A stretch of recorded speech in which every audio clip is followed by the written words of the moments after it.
नमस्ते, welcome to my mini vlog. आज चाहिँ म अफिसबाट काम सिधै दरमार्गतिर लागेँ।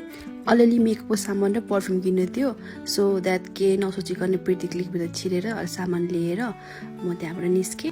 दरबारमार्ग चाहिँ मेरो one of the favourite spot हो। त्यहाँ गएर हिँड्न मलाई एकदमै आनन्द लाग्छ। सिटीको भाइब, लाइट्स र त्यहाँको इन्भाइरोमेन्ट मुड नै फ्रेस बनाउँछ। अनि मैले चाहिँ म र मेरो हस्बेन्डको लागि दुवैजनाको लागि पर्फ्युम लिएँ। त्यसपछि मलाई एकदमै भोक लाग्यो एन्ड नजिकैको जापानिज रेस्टुरेन्टमा गएँ। त्यो ठाउँको एम्बियन्स एकदम रमाइलो र पिसफुल थियो। मलाई वेलकम गर्दा इराइसेमासे भने एकछिन त म जापानमै छु जस्तो फिल भयो। खानाको टेस्ट पनि ठ्याक्कै जापानकै जस्तो मिठो थियो।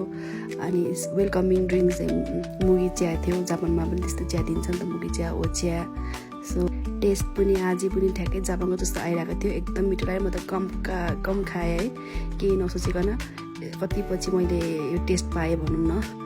आफ्टर फिनिसिङ माई फुड म चाहिँ घरतिर फर्केँ। कहिलेकाहीँ एक्लै नै निस्किँदा पनि लाइफको सानो सानो मोमेन्टहरू कति रमाइलो हुन्छ भन्ने फिल भयो। म त प्रायः तर एक्लै नै निस्किएर हुन्छु। Thank you for watching. Bye by.